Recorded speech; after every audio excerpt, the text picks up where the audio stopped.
ये राहुल गांधी किस मुंह से संविधान लेकर के घूम करके जनता को बेवकूफ बनाने का काम कर रहे हैं। किसी भी संविधान की आत्मा उसका प्रियम्बल होता है, प्रस्तावना होती है। और याद रखना, बाबा साहब भीमराव अंबेडकर ने 26 नवंबर 1949 को जो संविधान का ड्राफ्ट तैयार किया था, जो संविधान भारत की संविधान सभा को सौंपा था, उस संविधान सभा में प्रस्तावना में 2 शब्द नहीं थे, सेकुलर शब्द भी नहीं था और सोशलिस्ट शब्द भी नहीं था। कांग्रेस ने अपने हित के, अपने स्वार्थ के लिए,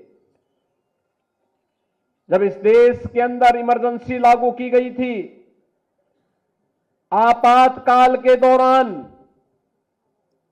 कांग्रेस ने 2 शब्द रात के अंधेरे में डाल करके बाबा साहब भीमराव अंबेडकर का अपमान करने का काम किया था। कांग्रेस ने लगातार कोई ऐसा अवसर नहीं छोड़ा जो भारत के संविधान के गले को घोंटने के समान थे। हर अवसर पर संशोधन पे संशोधन, संशोधन पे संशोधन करती रही। अनुसूचित जाति को उसका अधिकार मिले, अनुसूचित जनजाति को उसका अधिकार मिले, पिछड़ी जाति के लोगों को उसका अधिकार मिले, कभी यह प्रयास नहीं किया। हम पूछना चाहते हैं कांग्रेस के लोगों से, समाजवादी पार्टी के लोगों से, कि आखिर अलीगढ़ मुस्लिम विश्वविद्यालय में या जामिया मिलिया विश्वविद्यालय में अनुसूचित जाति, जनजाति या पिछड़ी जाति के नौजवानों को प्रवेश में भी और नौकरी में भी क्यों आरक्षण नहीं है? क्यों नहीं इन्होंने इसके लिए वहां प्रावधान किया? जो भारत के पैसे से चलने वाला हो, और उस संस्थान में अनुसूचित जाति, जनजाति और पिछड़ी जाति के नौजवानों के लिए भी प्रवेश में भी और नौकरी में भी आरक्षण की व्यवस्था होनी चाहिए।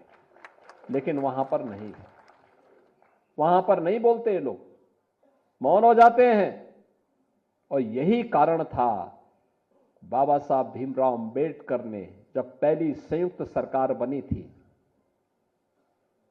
और संयुक्त सरकार बनने के बाद जब उसके उपरांत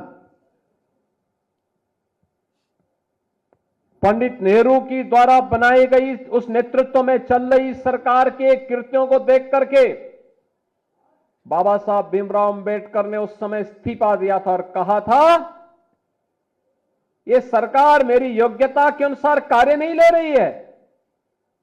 मैं पहला भारतीय हूं जिसने अर्थशास्त्र में पीएचडी की है, शोध किया है, भारत के निर्माण में योगदान देना चाहता हूं, लेकिन मेरी कोई उपयोगिता नहीं करते।